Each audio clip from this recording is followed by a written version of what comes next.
Isso aí, mais uma assistênciazinha então, de matemática, uma questãozinha aí, aparentemente, de matemática financeira, juros simples, acredito eu. Vamos ver. Um capital de R$7.000 é aplicado a juros compostos, num fundo cuja taxa é 2% ao mês. Calcule o montante produzido ao final de 3 meses. Então ele deu o capital, 7.000, deu a taxa de juros, que geralmente a gente chama de 2% ao mês, e perguntou: calcule o montante ao final de 3 meses. Tempo igual a 3 meses. Tu vê, a gente poderia simplesmente pegar a fórmula do juro composto e resolver a questão, André. Só que eu quero te fazer pensar.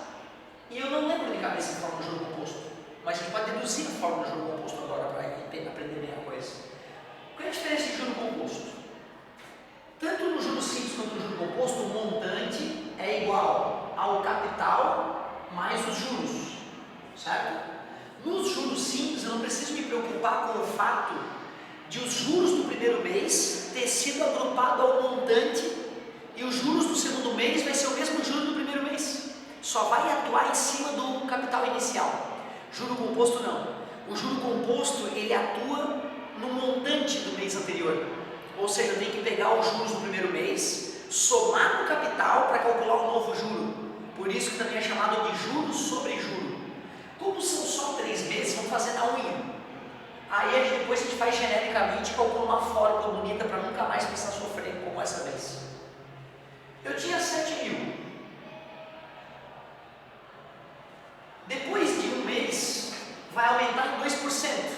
Então é só eu multiplicar 7.000 por 2%, né? Assim que se calcula uma porcentagem. 2% é 0,02, ou 2 sobre 100, né? 2 vezes 7, 14, bota os zeros e bota a vírgula. Vai dar 140 pila. Quer dizer que depois de um mês, o dinheiro, o montante vai ser o capital 7.000 mais os juros 140. Então já deu 7.140. Se fosse juros simples, depois é que seria 7.280 e assim por diante. Vou até colocar aqui para a gente comparar. Juros simples seria 7.280, primeiro mês, um mês, 2 meses, terceiro mês, mais 140, 7.300, 420, certo? Mas não é o que a gente quer. A gente quer juro composto. Então é 7.000, 7.140. Agora o novo montante é isso aqui. Eu vou calcular o 2% em cima disso. Então ficaria 2% vezes 7.140. 2 sobre 100 vezes 7.140 dá 1.428 sobre 10. Vai dar 142,80 centavos. Vou somar nesse cara aqui. 142,80 centavos.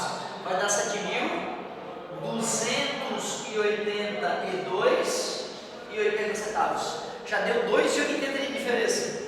Pode parecer, não me importa, vou pagar isso a mais. Mas isso no mundo, né? Imagina a diferença quando a gente parou de fazer juros simples, começou a fazer juro composto, né? O mercado financeiro mudou da água para o vinho. Esse foi o primeiro juro. Olha o segundo juro, como é juro sobre juro, tá vendo? Próxima vez, 7.282,80 centavos vezes 2%, né? Vezes 0,02. 2 vezes 8, 16 foi 1, 4 mais 1, 5. 2 vezes 8, 16 foi 1, 4 mais 1, 5. 2 vezes 7, 14. 1, 2, 3. 1, 2, 3. Já deu R$145,65 nos quebradinhos. Vou somar. R$145,656. Vírgula embaixo de vírgula, né? 6, 5, 14 foi 1, 5, 6, 7, 8, 4, 8, 12 foi 1, 4, 7, vírgula embaixo de vírgula.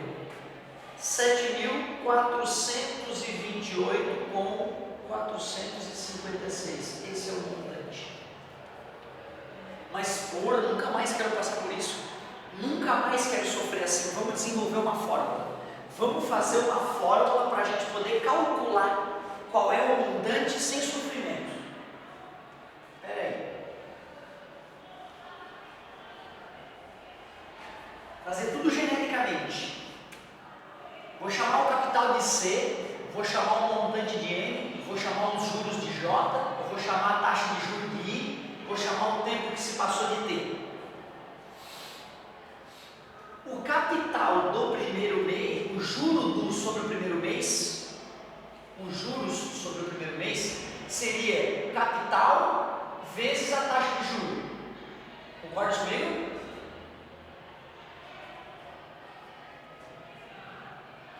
O do segundo mês, eu vou pegar o capital, somar os juros do primeiro mês, concorda comigo? E multiplicar pela taxa de juros. Concorda comigo? Já vai ficar C vezes I mais C vezes I ao quadrado, né? Certo? Então, o juro do segundo mês é C vezes I mais C vezes I ao quadrado. Quando eu for calcular os juros do próximo mês, eu vou ter que pegar o capital que já estava C vezes I mais C, né? Vou ter que somar isso aqui, mais C vezes I mais C I ao quadrado. Isso vai ser o dinheiro todo que eu já vou ter. E eu vou ter que multiplicar por I, né? Certo? Vai ficar C mais 2C vezes I mais C vezes I ao quadrado vezes I. Então a nova taxa de juros vai ser C vezes I mais 2CI ao quadrado mais C vezes I ao cubo. Concorda comigo? Cara, tá difícil de entender isso. Acho que eu tenho uma forma melhor.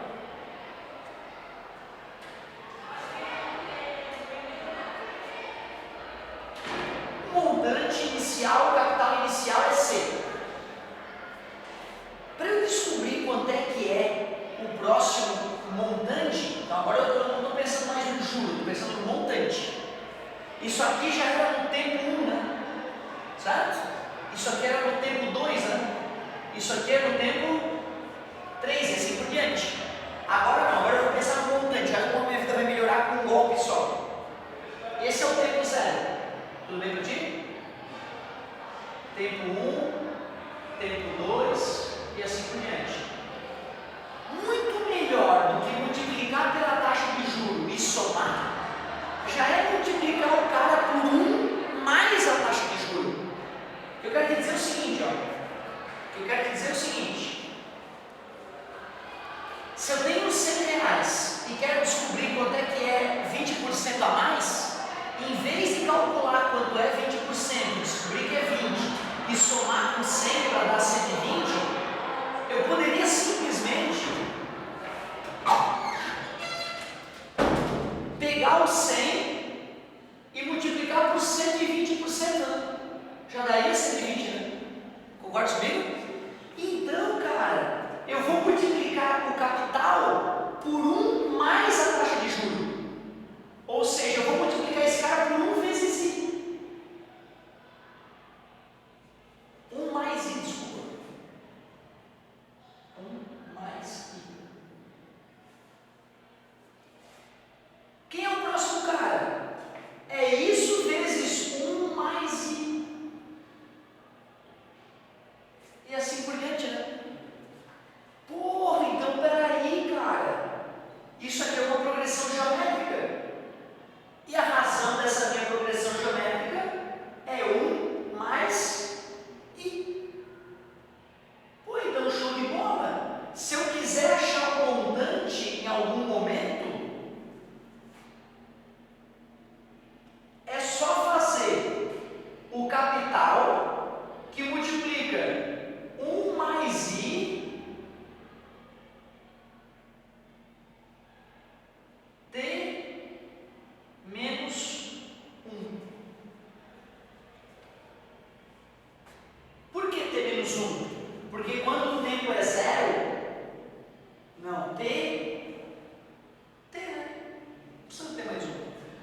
E 100% não é 1?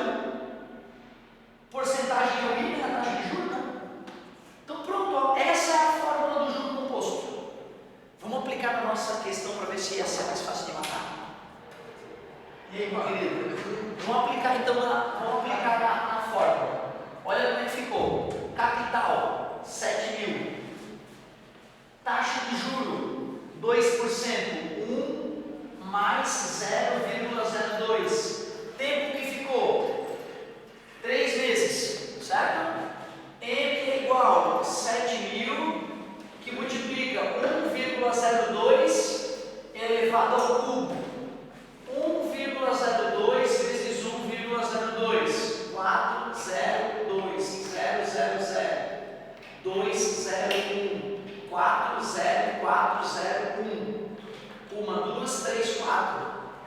1,0404 vezes 1,02. 80802 00000 40401. 8012 foi 1 4 5 6 0 1. 6 casas. 1, 2, 3, 4, 5, 6. O montante fica 7.000, que multiplica 1,061208. O montante fica, vou multiplicar isso aqui por 7 e vou botar a vírgula 3 casas. 56 foi 5, 2 vezes 7, 14 foi 1, 7 mais 1, 8, 42 foi 4, 4, 7. Tinha 1, 2, 3, 4, 1, 2, 3, 4, 5, 6 casas, mas aí tem mais 3 zeros, então é só 3 casas. 1, 2, 3.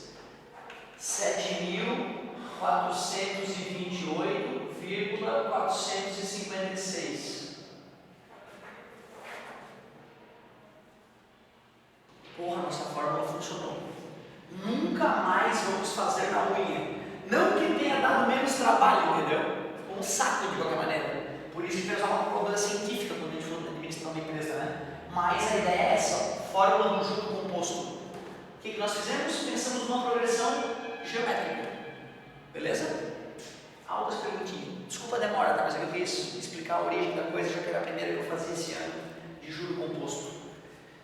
Muito bem. Se me perguntarem na rua, professor, qual é a fórmula do juro composto? Eu não sei. Eu posso pensar um pouquinho, eu preciso pensar para poder mostrar a fórmula. Não decorei ela esses anos todos. A juro simples é sempre porque é simples. É, juro simples sobre simples. É isso mesmo. Muito bem, gostei. Só pedir um equilíbrio, já vou fazer mais uma para ti. Eu estou com vergonha disso. Mas é 4. Função de primeiro grau. Não há matéria simples que não possa ficar complexa. Se o cara, hoje eu vou te falar que eu resolvi uma das questões mais difíceis de matemática que me apresentaram ao longo da minha carreira, cara. Porra, que filha da puta as questões. 4 questões da Olimpíada de Matemática. Da primeira fase, imagina das outras fases. É de colégio público? Foda, né? Foi de colégio público ou foi aberto? Não, foi a geral, não é o BMEP, né? A Olimpíada Brasileira de Matemática mesmo. E muito massa. Pena que eu não fotografei as questões, mas eu vou trazer pra ti. Eu fiz um ano da Olimpíada Brasileira. Foda, né? Essa questão tem que arrancar o tampão do cérebro. Vamos que vamos, galerinha. Volume 4, página 6, questão 4. Posso falar uma coisa? Eu fiz a maioria dessas com regrinha de 3 de variação. É assim mesmo que faz? Pode ser. Porque a função linear, porque o detalhe é o seguinte, ó, quando a função for linear, ou seja, uma função de primeiro grau que passa pela origem, vai funcionar. Porque aí fica y igual a x, o b não tem. Aí dobra, triplica. Mas quando é y igual a x mais b, né, dobrar o x não vai dobrar o y. Por isso que quando for uma função de primeiro grau, uma função afim, mas não linear, que não passa no 0,0, só a regrinha. Isso, a gente vai ter que primeiro exatamente faz a variação e depois soma o inicial. Mas vai funcionar. Uma única linha aérea oferece apenas um voo diário desta minha parcela B. O número de passageiros Y que comprarem diariamente para este voo, que comparecerem diariamente para este voo, relaciona-se com o preço da passagem X por meio de uma função polinomial do primeiro grau. Quando o preço da passagem é 200, aparecem 120 passageiros. E para cada aumento de R$10 no preço da passagem, há uma redução de 4 passageiros. Qual é o preço da passagem que maximiza a receita em cada voo? Boa. Então, peraí. Primeiro eu quero descobrir qual é essa função que relaciona o número de passageiros com o preço da passagem. Certo? Ele me disse que quando é 200 pila a passagem, 120 passageiros. O Y não é o preço, né? Não, o Y é o número de passageiros. E X é o preço. Ele me disse que quando X vale 200, o número de passageiros é 120. Beleza? Quando o preço da passagem, para aumento de R$10 no preço da passagem, há uma redução de 4 passageiros. Quando o preço da passagem é 210, reduz em 4 os passageiros, dá 116 passageiros. Sistema de equação, certo? Vou subtrair as equações. Esse menos esse dá menos 4, esse menos esse dá 10A mais 0. Subtrair as equações. Descobri o A, que é menos 0,4. Vou substituir nessa para achar o B. 120 é igual a menos 0,4 vezes 200 mais B. 120 mais, né? Menos passa mais. 80, né? Descobri que o B é 200. Então, a equação que relaciona o número de passageiros com o preço da passagem ficou menos 0,4 x mais 200. Concorda comigo? Só que ele não pediu para maximizar o preço da passagem e o número de passageiros, ele pediu para maximizar a receita. A receita é o quanto de dinheiro a companhia aérea arrecada por voo. Isso é o número de passageiros vezes o quanto eles pagaram. Eles pagaram X, né? Eles pagaram X. X passageiros. Aliás, né? Y passageiros.